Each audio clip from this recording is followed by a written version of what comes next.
On this episode of Narcissist Apocalypse, we talk with an abuse survivor named Wednesday, and Wednesday was groomed by her college professor. It's a story of persistence, manipulation, love bombing, gaslighting, rage, control, and self-blame.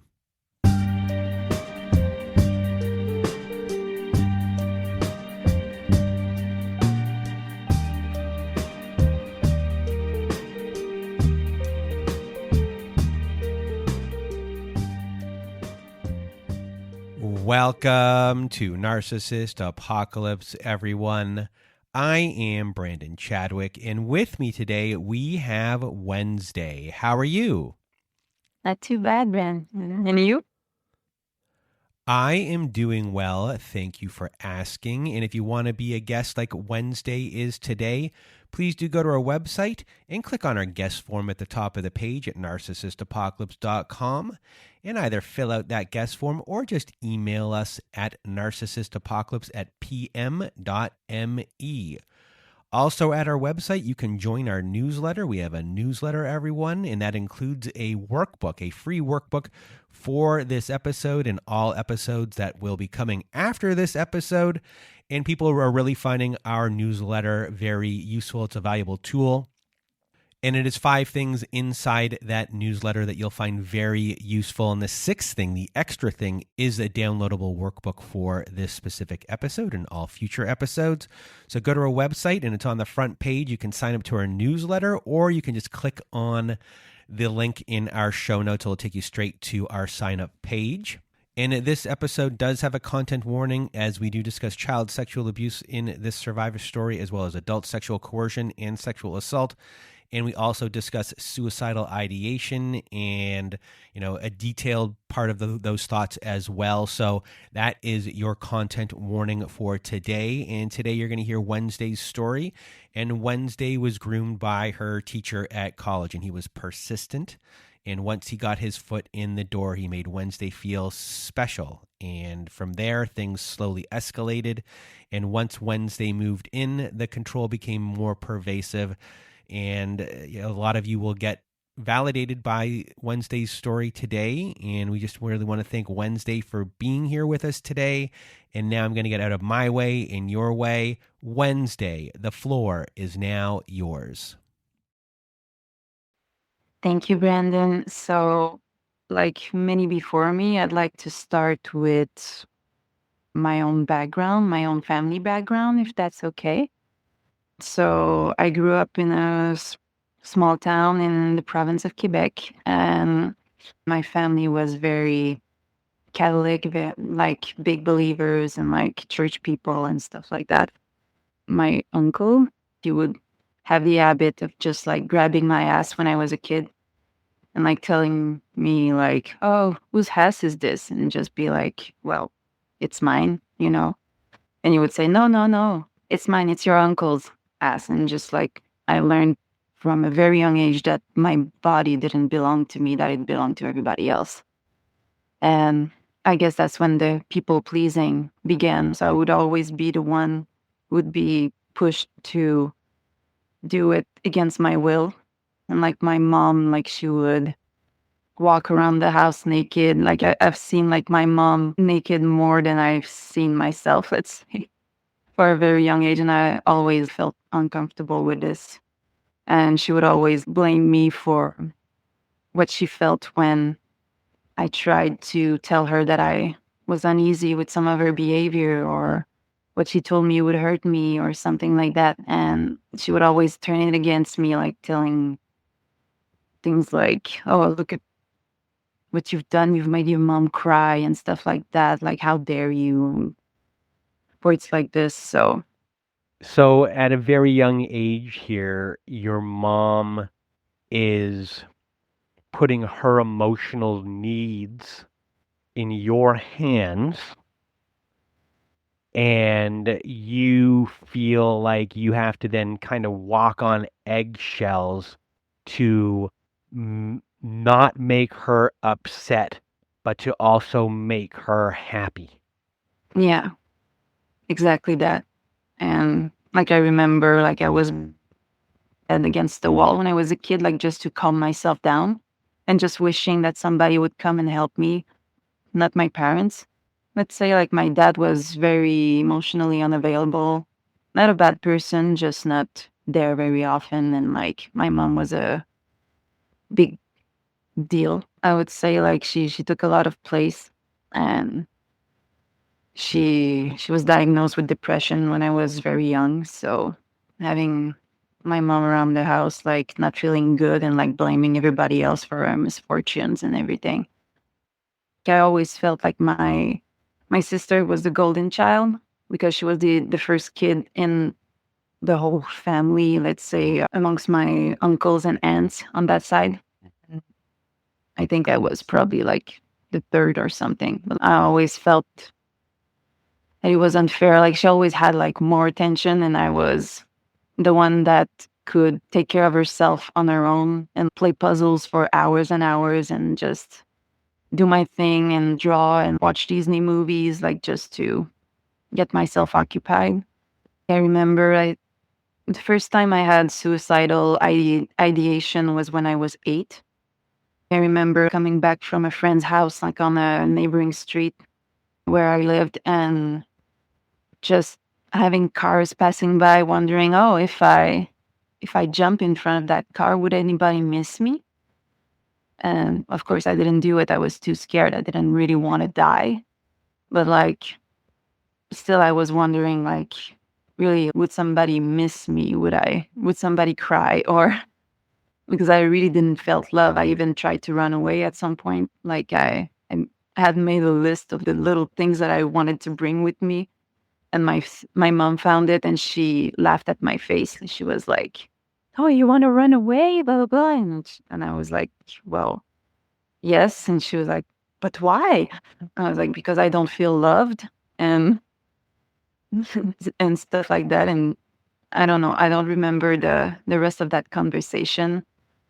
But yeah, for a very young age, I didn't want to be part of that family. In high school, well, I date one guy because of my best friend at the time. She kind of matched me with a guy, and that went nowhere. Like it was just like a weird experience.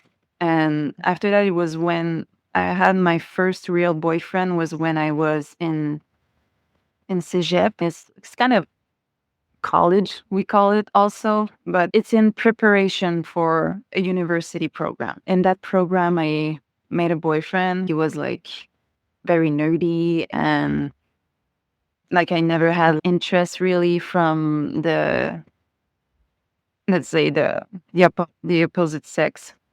And so, and my mom, she told me like, "Oh, you're gonna have a big nose when you grow up. If ever you want to have surgery, we can take care of that," and things like that. So I was like, "Okay, thanks, mom. You just told me that I was going to be ugly."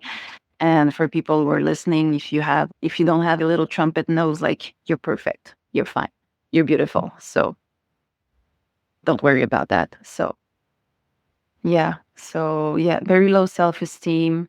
I thought that I was of no interest to anybody. So my standards were a bit low, I guess. So anybody who would give me attention, I would say like maybe I would jump on the wagon and just start something. And also like my mom would always control the people who I was dating or get interest in. So I didn't have any like free will in that kind of thing. Even like that ex in particular, she encouraged me to start something with him. And at the very beginning, in the first months, like I was just like asking him, if I left you or if something happened to me or whatever, how would that make you feel? Just I was just curious. And he would say, well, I would take my own life because I would consider you and me not working a failure and that I'm a failure, and therefore I wouldn't want to live anymore. So he would put his own life, let's say the responsibility on me and it working out. And he was like always gaming and would always like feel imprisoned in his parents' basement in his room. And all I wanted to do with my boyfriend was just go on bike rides, go on walk, just go explore the world, just do stuff. And we would just stay in the basement and game and whatever. So that lasted a total of 6 years. 4 years of that were long distance because I had to move in Montreal to another college for another program because fine arts didn't do it for me. Even my teachers, they were like, oh, you're very talented, but it's not art, what you're doing. It's more illustration. So I went to an illustration program. And yeah, so that's when I met my main narc. So the first encounter I had with him, he was my technical drawing and anatomy teacher. And so the first impression I had of him when he came and talked to me personally, like, because he was doing around a class, like walking around and like talking with the students and like asking if everybody was okay, if they had questions on the projects and things like that.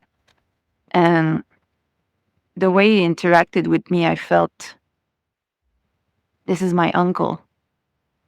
And because of the education I got, like I was told not to judge others and like to be nice and not think bad of others, give people a chance and things like that.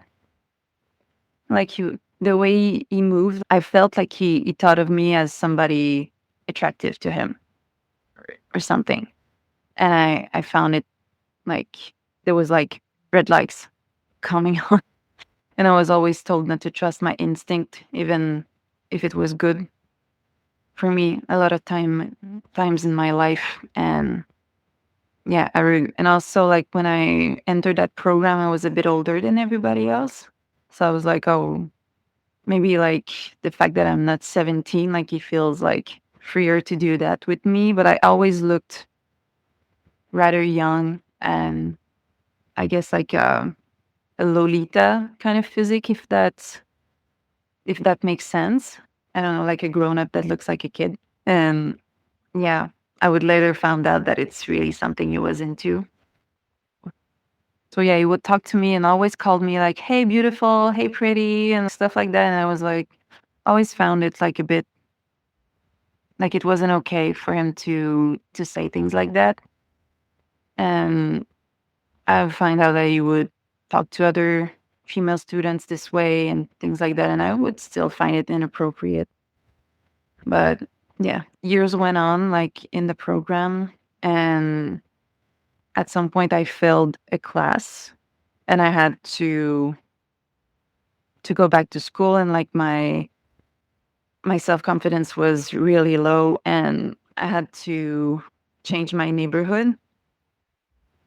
So I went to his neighborhood and he would like ask to be my friend on Facebook and things like that. And then he would start talking to me, being really insistent. Like always, like that's when the love bombing like really started and the grooming part and things like that. He would like make me gain his trust.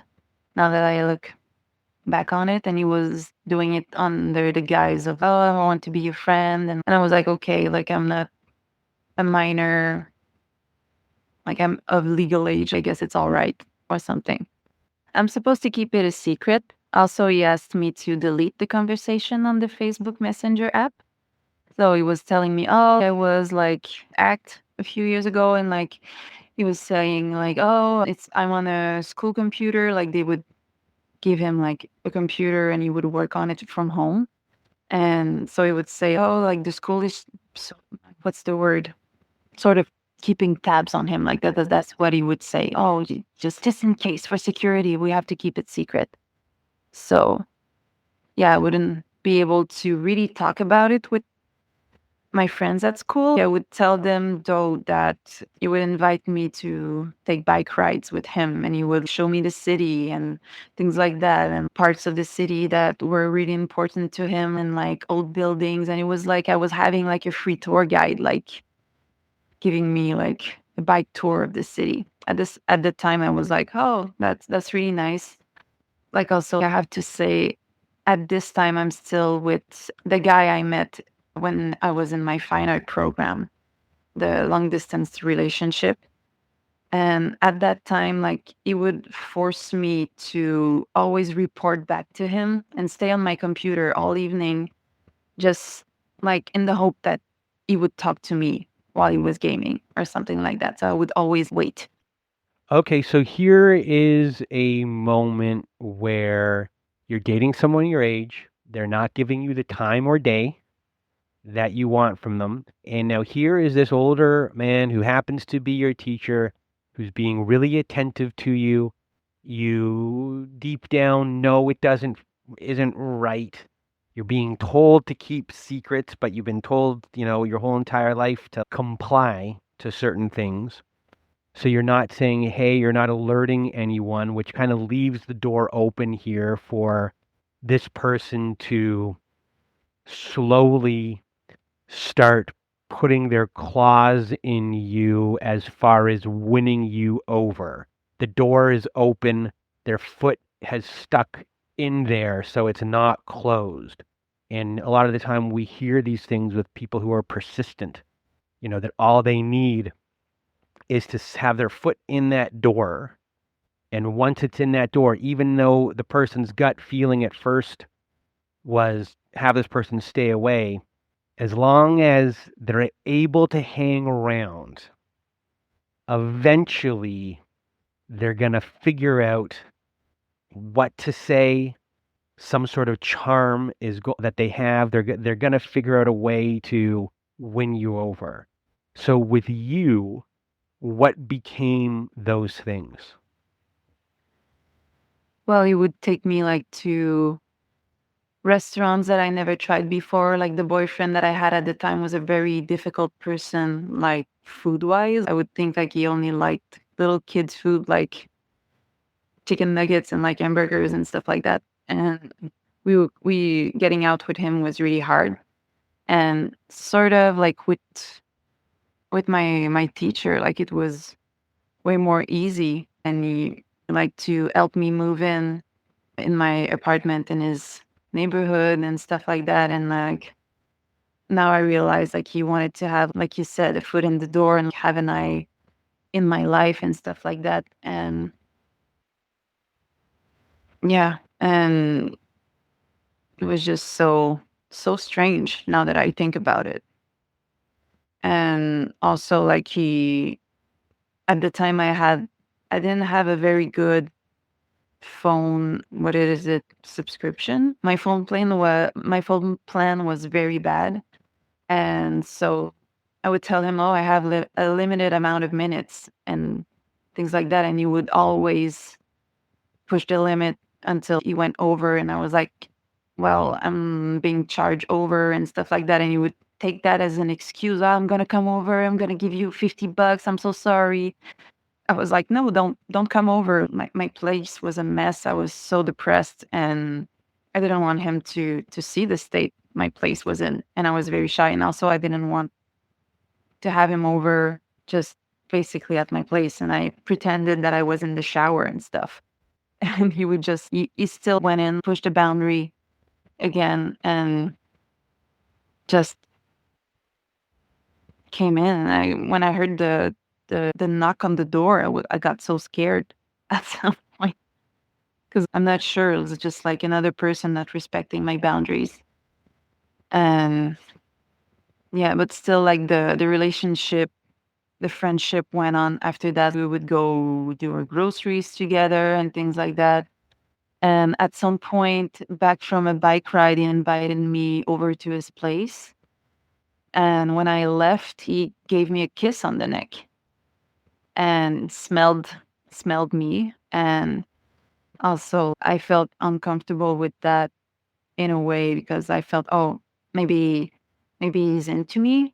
And also, my uncle was doing that a lot, like just forcing hugs and like smelling your neck and your hair and things like that. So there was like some sort of fear, but at the same time, I wanted to trust him. And I was like being groomed into liking him. And a few days later, I remember I told him, like, oh, hey, I have just be careful with me because I think I have feelings for you now. And he just smiled and it was like, oh, I'm happy to hear that, but oh, I'm not sure. And but at the same time, he was not totally pushing me away or saying, oh, maybe we should stop it there, things like that. He was just like being trying to be very understanding and I don't know, being very soft. So when you came back and you said, I think I have feelings for you, now looking back, what do you think that was? Like, what do you think was kind of going? Was that something that you thought you were expected to say? Well, I felt like I had to say something because also I went a bit too fast with trying to explain this. Like like my mom got into that business and like she was like, oh, maybe you could try something with him and things like that. And I was like, okay, maybe. And like it's kind of sparked my interest in a way. So in this case right here, you mentioned it to your mom. Your mom doesn't see anything wrong with it, which overrides your gut instinct of what was going on. And all of a sudden, your frame of mind and viewpoint of it changes, as in not, stay away from me or this is wrong, but, well, if my mom thinks this, then maybe I am wrong, or maybe I should try it. Yeah. So I kind of jumped 2 feet into the situation and things like that. And the evening that I told him that I had feelings for him, at some point I gave him a hug and he interpreted it as I wanted something more. And he asked me, oh, okay, stand up. I was sitting and I gave him a hug and he asked me to stand up and he was like, oh, I'd like to try something. And he kissed me and I wasn't prepared. So I was like taken by surprise and he grabbed my breast at the same time. And so I was kind of like feeling a bit like lovey-dovey, but at the same time, like a deer in the headlight.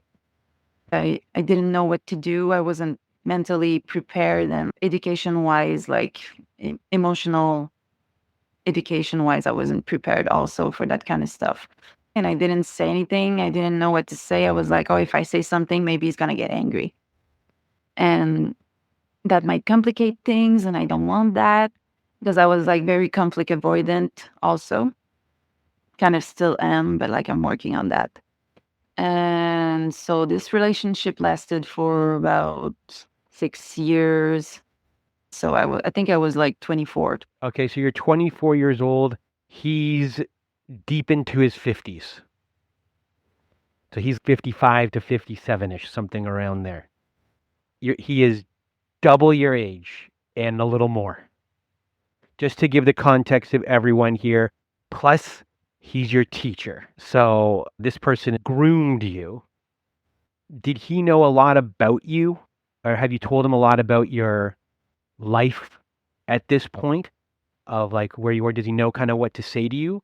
Or do you think, in hindsight, he's just looking for someone like you, doesn't necessarily try and know the background. He just kind of throws his fishing line into the water and seeing what he can catch? That's a very good question. I'm glad you asked it. Yeah, during our outings and restaurant dates and stuff like that, like he would tell a lot about his life, like very like big sobbing stories and like the sad stuff that happened to him. And then I would feel compelled to share what happened to me, like a bit with my uncle and the family dynamics. And he would ask a lot of questions, and I would tell him like about my boyfriend at the time and that I didn't have a lot of attention from him and that I was glad that I just could have like a friend to go on bike rides with and just go and explore. And yeah, so I think it's part of the grooming and the love bombing and like the questioning, like asking like what kind of parts of me can manipulate and take advantage of. At the time, I had no idea. I was just thinking, oh, maybe he's very open and very honest with me. I'm going to share too and give back, like back and forth like this. And so back to the moment when he kissed me and grabbed my breast, like I asked, it was pretty late at night. Like we chatted till like late in the night. And I would ask him, even if I was living like 10 minutes from his apartment, like I would say, oh, can I just sleep over? I feel a bit tired. I don't want to walk to my place. It's a bit cold. Like it was in October. Our anniversary sort of was at the end of October.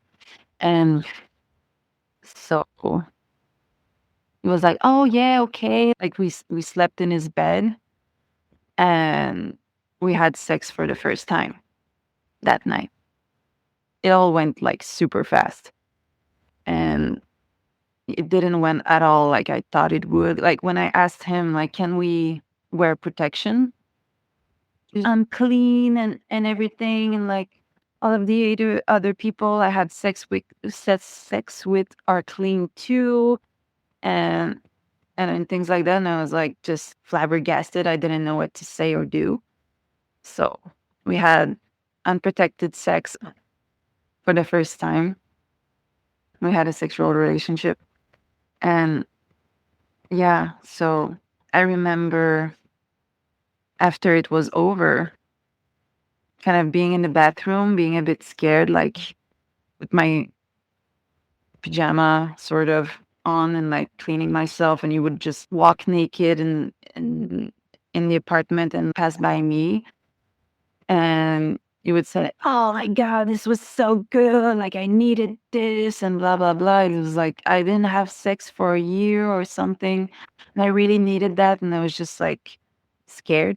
I didn't know what to do. I was like, oh, maybe, well, if it was good for him, maybe it was okay, I guess. And sort of, so that's how the relationship started. So the next day, I think like we talked, and the first time he raged at me was that day. Like I was saying something like, oh, it depends like on what you can do sexually, because I was like, well, you're older than me, and like older people have a reputation of having like erectile dysfunction and things like that.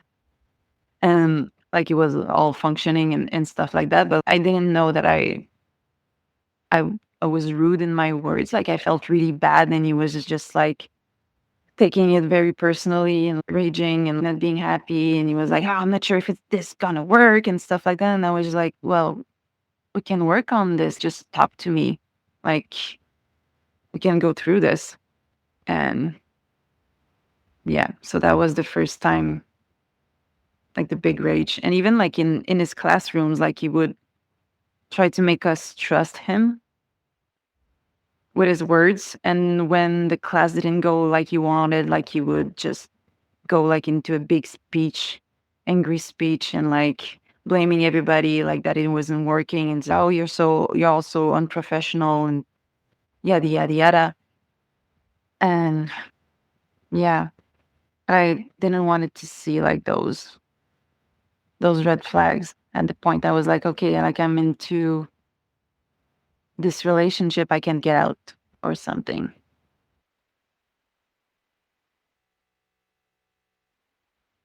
So after the first time you sleep with him, he knows already that you've bought into the relationship as a whole, the age difference, everything that's going on, that you've not really said anything to other authorities. You mentioned it to your mom, but not to other authorities at the school about your relationship, so he knows that you'll be good at keeping secrets. And at this point, he's groomed you, and now as soon as kind of you're bought in, he rages at you. He's able to get away with it, and I guess that starts the beginning of these things. Do these things start slowly showing up over time more and more, or does it become like really prevalent really early on? At the beginning, I thought that I had like problems communicating with him. Like at some point, I remember I was upset at him and I kind of pushed him back like very gently. And then he would start a rage and saying, "Oh, my ex did this to me. Like she was drunk and she pushed me and like I fell into the bathtub and I banged my head against the wall and stuff like that." And I was just like, well, but this is not what's going on right now. And then I understood like that he was traumatized by this event or something. And so that was one instance of it. And also, like when I was still in school, I had trouble with another teacher, and he encouraged me to file a complaint against that person. And also, this teacher, my now ex, like he had problems with him. And I was sort of thinking, okay, like maybe like me filing a complaint against that person is just it's serving him in a way, but he was encouraging me, I feel, under the guise of, oh, it's going to boost your confidence. If you don't fight for yourself, nobody's going to fight for you and things like that. And that's when the brainwash really started. Like I totally, I don't know how to say this. Like my last year of school was totally destroyed by this complaint. And I couldn't finish my projects the way I wanted to. Like the vernissage was for me like a total disaster. It's your final year school project. Yeah. So we show it to everybody. And yeah. And that didn't go at all. I wanted it to. There were so many projects I couldn't like finish and give to the other teachers. And I had to organize like deals with them. It would help me like write the emails. And when I was telling him like the words I had in mind and like the kind of phrases, it was just like, no, do it this way, do it that way. It's gonna be stronger. You have to do it this way. And I was just like, okay. And just in the end, I had no trust in my thoughts, my thought process, and like how to even put one word in front of the other to make like good sentences. Was just like constantly like doubting my ideas at that point. And that's, yeah, like very big brainwash there. And it would say things like when I was wanting to quit with that complaint and not go further because it was really getting hard, and like I was just realizing that the world was not on my side, like the bureaucracy of the school, even though like they were presenting it, oh, we're here for the students and stuff like that, it were just like protecting themselves. And that got me really scared and discouraged. And he would say, oh, like every woman like you all think you're Wonder Woman, and when shit hits the fan, like you just all scatter like flies and you get scared. And I was just like, well, that's not very fair. But I was like thinking, oh, maybe like it's his way of encouraging me to just proceed with this and just go further. And yeah, there was just like those kind of misogynistic comments. And at the time, I was not seeing it for what it was, if that makes sense. And so the school year ends. At the time, I'm not living with him, but we're still kind of 24/7 together. I'm always at his place. So I was like, okay, like maybe since we're always together, I could move in with you.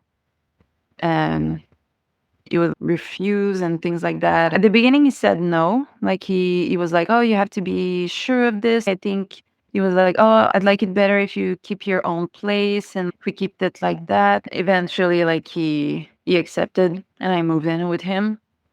And he never once made space for me in the apartment. So yeah, we move in, and so his son is like 4 years younger than me, and he had his room in his apartment, but he was like mostly living with his mom. So like he still had his space and stuff like that, and I had to put a lot of my belongings in storage at my dad's place. I was always like sizing my stuff down, like making myself as little as I could, And nothing that I did was ever hung on the walls, like no pictures, no of us, no nothing.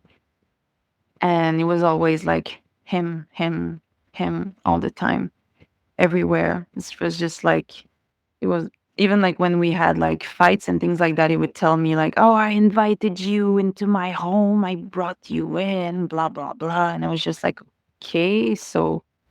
And at the same time, like when he was feeling good, like during the good stages sort of the relationship, like he would say, "Oh, this is your home. Make yourself at ease," and stuff like that. And I was never feeling at ease because I would remember like him telling me like, "Oh, I invited you in. Like, how dare you?" Like, I was always like pictured as being ingrate, let's say, like being inconsiderate, and like you would always blame me for everything. At the time, like I didn't have a good job. Like I had a student job. I was working in a store in a mall. I got fired because I was depressed.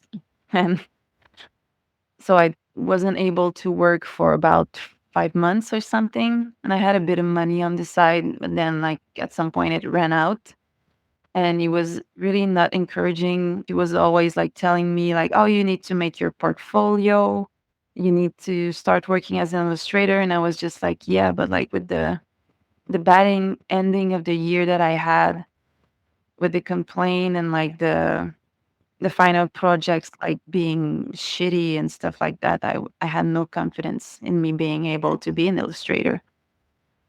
And so when I would take steps to make my portfolio and just build some good work and maybe just take those general steps, he would always come in and criticize everything that I was doing. I would make painting studies and stuff like that. He was like, "Oh, you're not a student anymore. Only students are doing studies," and stuff like that. And it's not true. Even artists who have been like professional for 30, 40 years, they still do studies and stuff like that just to master their craft and push it further.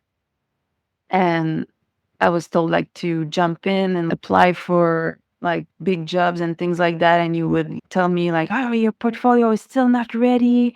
I must have really been like a bad teacher. And like he was always like twisting things around, telling me, blaming me for his bad performance or whatever, or making it about him. And so that was really discouraging. And I had no trust yet again in my ideas, my concepts and things like that. He was always telling me like, "Oh, you did this wrong. How come you can't learn these things already?" And comparing me to other students who were doing well in the field already. I was just like, yeah, but we were not at the same level. And I was thinking sort of like they're not stuck with you or something like that at times. And I would feel bad for thinking that.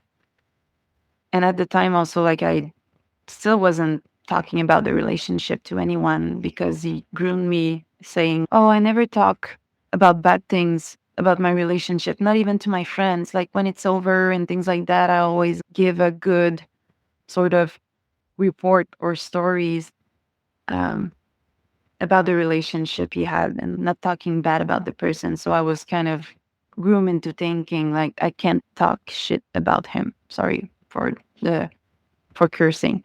But yeah. So I couldn't talk to anybody, not even his friends. Like at some point, like they would open doors for me, like to talk about it, and I wouldn't take it because I thought it was staged by him, and that they would report back to him if I said something bad. So yeah, I was kind of stuck, truly. Also, like my being a divorced children, if I may say, like I was thinking, "Oh, I'm gonna make this work and I'm gonna do better than my parents did." And I should have just left. There were so many instances with like red lights and like bad stuff. Now that I'm out of it, I think about it. It's just, I could have left so many times. So many times. Like even still now, I'm still like doubting my own intelligence. Like, how could I be so naive, you know? I was really in love. And I really wanted this to work. And I had all these fantasies in my head. You would nurture those kind of fantasies also, and just like putting the attention away from him, just seeing it away, like not being in the situation anymore. And looking back, I was abused. It was so much verbal and money abuse and stuff like that. Yeah, I feel like really sabotaged in my professional life also. Do you feel responsible for this? When you said I was naive, it looked like you're kicking yourself while you're saying it. Are you're blaming yourself? Even when we talked at the beginning here today, we were going over all the different things of how this could happen, why you would be so susceptible to something like this happen. And you know these things. Logically, you know them. But you're still caught in this struggle of feeling it's your fault. And you're someone who's been battling depression since you were 8 years old. And, you know, when it comes to your life, I mean, where you haven't discussed any of the rest of the story, it doesn't seem appropriate to do that at the moment. When you're sitting here and you're feeling that way, I guess, how are you, you're telling your story, wanting to help other people, but at the same time, are you having a very difficult time still helping yourself? Yeah, because my mom and other people in my life had made me believe that I was a problem, or that I was a bad child or a bad person for speaking up and things like that. And also, like many other survivors are saying, like it's easier to blame yourself because you feel you have power to change yourself and your own demeanor and behavior. And yeah, I guess there's still moments where I feel like, am I really all of these things that this dude told me I was? That I'm this bad of a person?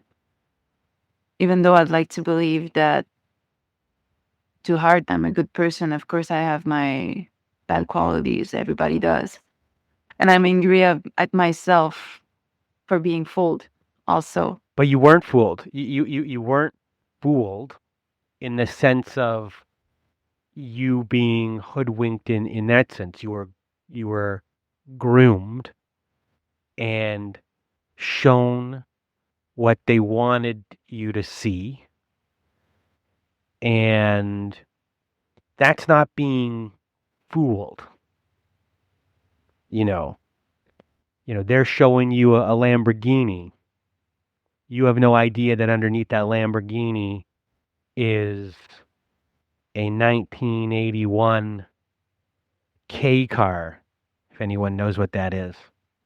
So I guess I feel like I'm scared of being too angry at him because I don't want to become the victim that becomes the abuser by blaming everybody else for our misfortunes, because he was doing that also. And I don't want to become narcissistic myself, like my mom did, like my uncle did, like my grandpa did, and my grandma. And, that's part of it too. That scares me shitless. And it's really hard, like, also, like, to trust my thought process. And also, I don't have access to therapy at the moment. And even though, like, I try to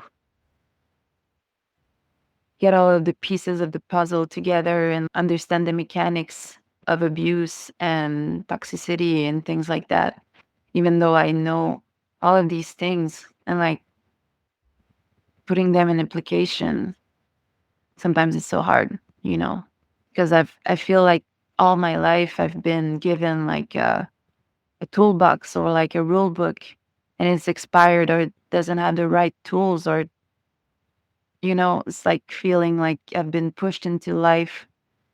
You push somebody from a plane without a parachute, and I'm only like smashing on the ground, and that's when somebody like gave me a parachute.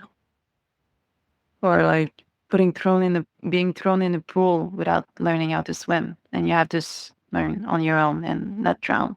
And like somebody is looking at you like, oh no, poor little thing, oh. Like something like that. Today, how are you struggling with everything? Because this is still fresh. I don't even know if we should go to the rest of the story right now, but how are you doing today? Because you're caught in your own little cycle here. And I say little, it's a big cycle. Yeah, a big cycle of self-hatred and self-blame. It's really hard at times, but I try to take steps just to change my thought process, how I think about things, and not blaming myself so much. But even though like it's so implanted in me that it's so hard to get out of. And also like I try to talk about these things with my family. I even try to talk about it with my sister, and she's, oh, I don't understand why people stay in toxic relationship, and herself, she's in one right now, or I believe so.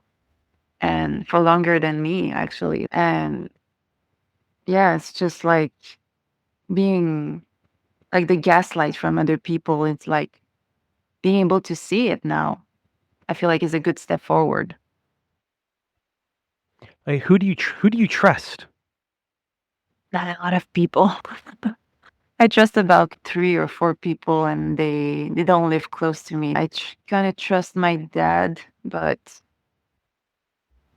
yeah, it's hard because he's not a very open person talking about these things and talking about family trauma. Like I'm trying to open like these subjects with him. And also like my stepmom, like being out of a toxic relationship with my uncle. Like she knows what I'm talking about, but she's struggling too. But yeah, I don't have many people to talk of these things. And you don't trust yourself. No, yeah, there's still times I doubt myself. Like I'm like, was I the bad one in the relationship? Because he would always like just blame everything on me. And yeah, even though I know it wasn't my fault, like it was all his, like I have to remember, okay, like he did this with this many students. He cheated on you. He lied to you, gaslit you. He tried to make you feel crazy. He almost succeeded. Yeah, so tell us, I guess, now the rest of what happened. So at some point in the relationship, like we were going through the ups and downs. And so let's say trying to force me to wear a certain type of clothes. Like I've always been like a tomboy all my life.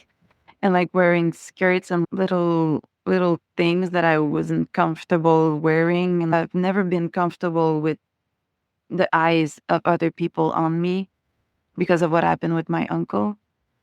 And I was trying to talk about it with him and having him stop insisting with these things. And at some point, he was just like trying to make me believe that I needed to explore with somebody else, and that our relationship became an open one, let's say, for me. And he would stay faithful to me, that he would say. And so at some point, I started going on Tinder. I didn't know how to meet people. And he was like very forceful with these things. It was like, yeah, you need this. And I was just like doubting it. I was like, no, not really. But at the same time, I was like, oh, he's got more experience in life than me. Maybe I should trust him. And so like I dived into that. And so in the beginning of December of 2019, I managed to sort of like have a date with a stranger on Tinder, and he raped me. And I realize now the way it happened was kind of the same thing that happened with the first time I had sex with with dude, you know. I was just like a deer in the headlight. I didn't know how to react, and I just fawned and let it happen because as my survival instincts were kicking in, I was like, if I say something, if I do something that antagonizes or go against what he wants, I'm gonna get in trouble. And I just broke into tears, like emotionally broken, like all screaming, like my knees gave up on me and stuff. And he was just like trying to make me stop crying, but just trying to shake me just so that the neighbors wouldn't get alarmed or things like that. And again, that was just like for appearances. I didn't felt like really taken care of. And at the time, I didn't have my health insurance card was not valid and things like that. And I didn't know what to do. I didn't know if I had to go to the hospital. I wanted to file a complaint to the police, but I didn't know how that was going to work. I was really in shock. And so a week go by and I went to the police station. I wanted him to come with me and he refused. He was saying, "Oh, it's going to look bad if I come with you," or things like that. And I was really in distress. And I was like, "I really need you. Why can't you come with me, you know?" It was like, "Oh no, it's better for you if I'm not there and we're going to talk about it after." And it was like just winter. And I went to the neighborhood police station and I had a panic attack at that point because I never went to a police station before. And I was thinking like, oh, are they all like my grandpa? Police have a bad reputation and things like that. So I didn't know how that was going to go. But I was really lucky that the agent that was there was like a guy. His eyes were very kind and he was very understanding. And it was after the Me Too movement, like things, so people were more aware and like more understanding and stuff like that. And I was just telling him like, I'm not sure of what happened, but I know that I was bruised and mistreated and assaulted, and I don't want to get in trouble if the person like gets back at me. I was really fearing like retaliation and things like that. And he just gave me like the phone, and there was like a social worker for a woman rape shelter or something like that for victims of sexual abuse. And I got to talk with her and she confirmed me, yeah, it was rape and come see us and things like that. So that evening I didn't get to file the report. I just started like some procedures with that shelter and the social worker and got into group therapy at that shelter. That was very nice and empowering. Then COVID hit and there was no more group therapy going on. And after that, at some point, I think it was in February, after Valentine's Day, I was feeling so low. Like I had an argument with dude, and the next day I wanted to kill myself. Like I really wanted to die. I was like, okay, this is it. There's no more for me. I was like so angry at my mom in my thought process. I wasn't really angry at him. Like I wasn't doing it for getting back at him or anything. And I would go on a walk near the St. Laurent River, and it was just like a spot that we would go often, like on bike rides and stuff like that. And I don't know, my feet got me there. And I was looking at the river and like the ice and stuff like that, and the sun was setting. And I took a picture of the sunset and I decided not to do it. And at that point, like I tried to call him and he was like just screaming at me. He was like, "You almost gave me a heart attack," and things like that. And I was just like, "Can you come and get me?" I'm at this spot. Can you come and get me? And he was like, no, just come back on your own, call a taxi, go to a restaurant and call a taxi. And that's what I did. So there was no like knight in shining armor coming for me to save me. And at the same time, he would always like promise that he would be there for me, that I should ask at any time of the day or the night, and that he would be there. And every time I did, he didn't. I came back home and it really went downhill from there. Like at some point, like I went away for 3 months at my dad's place, and he would still keep in contact with me and still manipulating me from afar to come back to him, because we kind of sort of break up.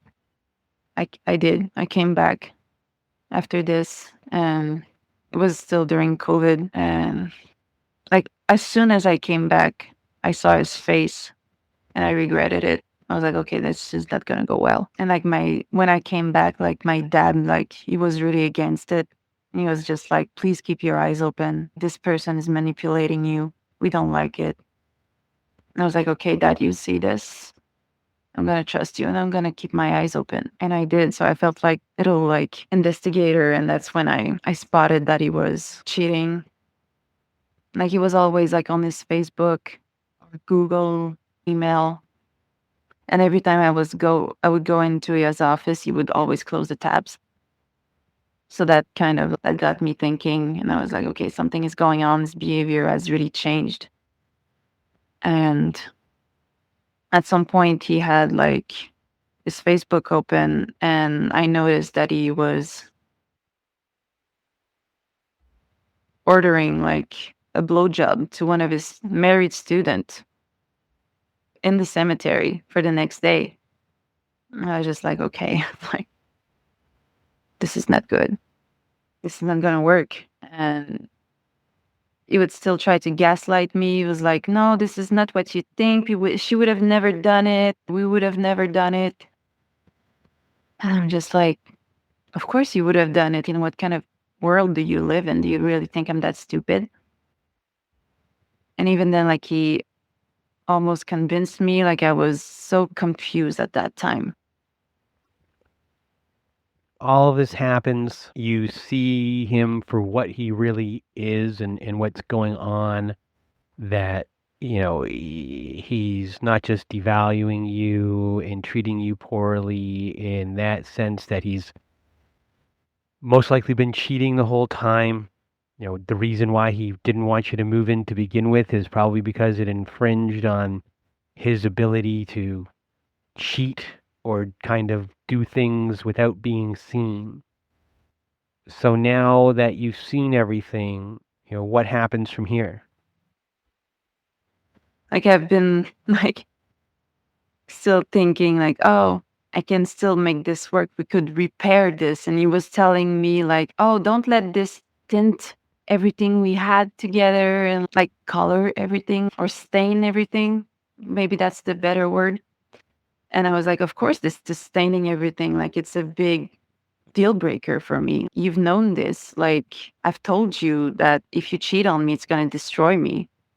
And I'm never going to go back from this. And I've been like trying to go on YouTube, just trying to understand the mind of somebody who cheats. And I was thinking like, oh, maybe we could still salvage this. I could try to trust him, and he would like always push my forgiveness, let's say, pressure it. And at some point I wasn't really feeling it, but I was just like, okay, I forgive you and stuff like that. And then he was like, no, it's not true. You're still so angry at me. And he promised me like never to talk to her. And then I would catch him again talking with her via emails. And she would like say, oh, maybe we could try to text each other. I need to have a coffee with you. And it was just like, was blowing my mind. And like the stuff that she would write to him, like saying, oh, like I want our relationship to be based on trust and truth. And I was like, what kind of truth do you think this is? So eventually you are kicked out of your home with him. So what happens then? What led up to it? And how are you doing now? So during the holidays, I kind of refused to go any places with him like we usually did because like I just didn't want to be there and just pretend that I'm the good girlfriend like I did. And during that time, like there was for 4 months, like we weren't sleeping together. I was still like being cordial or like trying to be kind in a way because I was like, okay, he had health issues with his kidneys and like arthritis and things like that. And he needed rides to the hospital. And I was the one also during COVID, it was taking care of all the groceries and like these kind of stuff. So I was like, okay, I'm still going to do this. And I was just like trying to plan my escape at that point. And lacking sleep, I got really, really thin. My body was in a state of anorexia. And so on the 24th, I kind of gave in and we went to his son's place for Christmas. And then he was really improper with his words, with his attitude. And I really was fed up. And I had wanted to leave for about 2-3 weeks. And he would just always grab me back and like into the relationship. He would tell me like, oh, at this time of the year, you won't be able to find an apartment and you're going to end up in the street and starving and things like that. And I was like, well, to me, it seemed better. The outside world seemed to be a better option than just to be with him, you know? And so on the 1st of January, he was drunk at 10 a.m. in the morning and he was stoned. And he came to wake me up and scream at me, yelling at me like to get the fuck out. And I totally blocked the things he told me that day. Like I couldn't hear anything. I think I just tried to protect myself. And so like at that point I was like, okay, I'm just gonna grab all of my things, everything I can grab, put them in my car.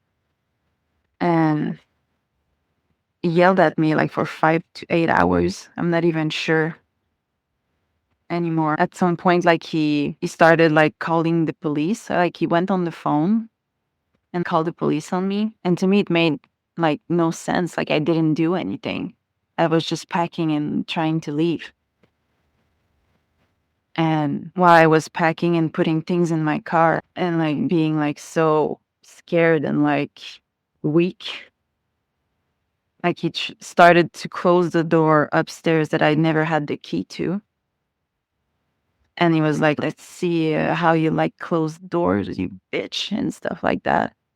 And I ran up the stairs and I managed to kick the door, sort of like shove my shoulder in the door, put my arms in my arm in the opening and like managed to open the door. And then he was like kind of stunned and surprised. And then I sort of like give him a weak slap like behind the head. Like I couldn't hit something like very hard. It was just like something like that.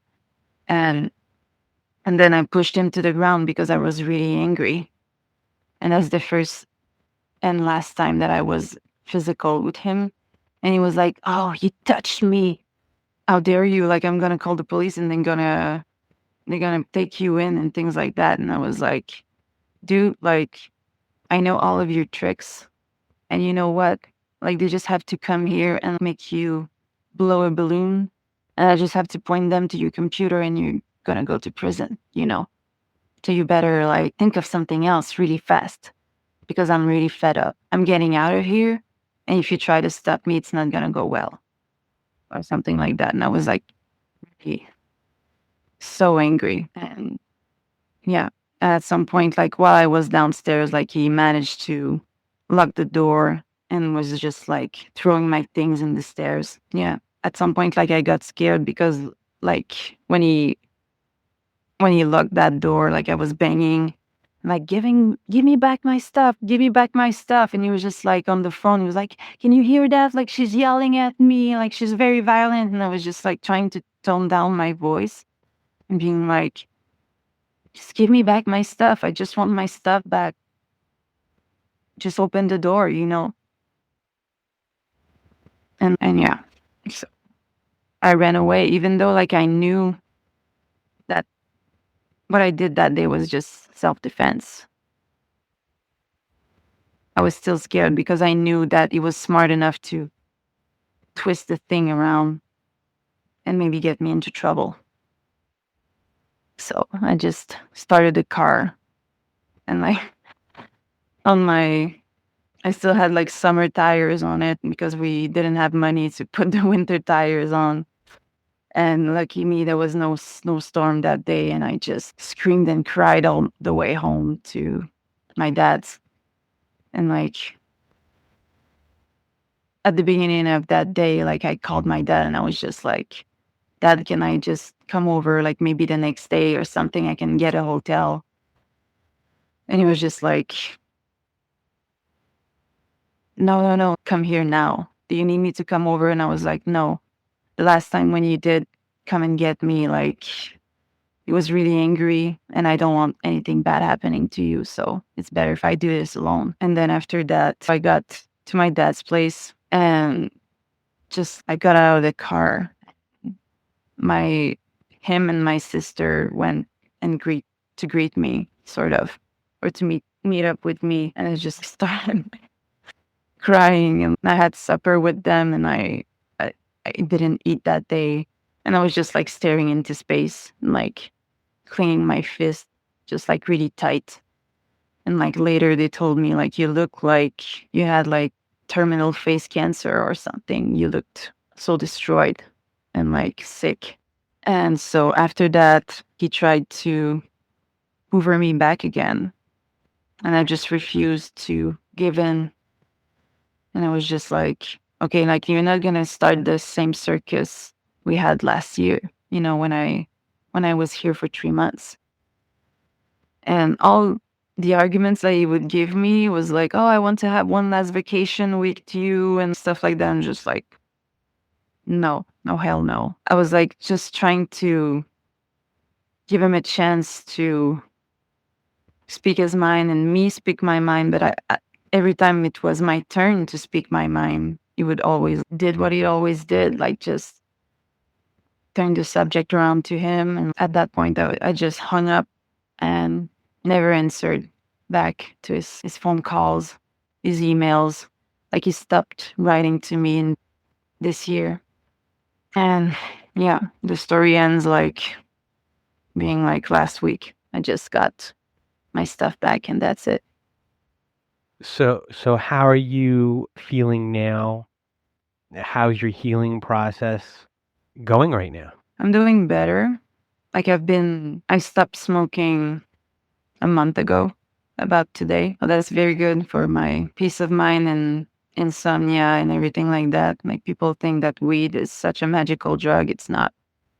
It really destroys you and your mind and pump up your anxieties like crazy. So that's better. But like the healing process, yeah, even though I knew that after the finding out that he cheated on me for so long and with so many other women, some of them were students, some of them were strangers on the internet, I still had a hard time to not blame myself. If you have any words of wisdom or advice for others, what would it be? Trust your gut. When you see a cat and it sounds like a cat and it smells like a cat, it's a cat, you know. And also, don't believe everything you see on TV. Like I've seen like this, I don't know if you know the show like Modern Love or something. And there was like an episode like with a woman and about like my age or something, and a coworker was like 20 or 30 years older than her. And they're picturing this as such a romantic thing and stuff like that. It's just, it's not, it's very creepy, you know. And I would say like really connecting with who I really am, because I feel like I've been told what to be all my life that I never got to really develop, like my own personality and just accepting who I am. Just always wanting to be that people pleaser, that person who always says yes, and that it's okay to say no. And working on my boundaries, boundary work has been a real thing for me right now. It's just like getting all the informations I can about it. And I have big trust issues. I'm just kind of starting my life right now, and it's like really hard, and learning to trust the right person and trying to recognize them. Yeah. And break that cycle of trauma, that family trauma.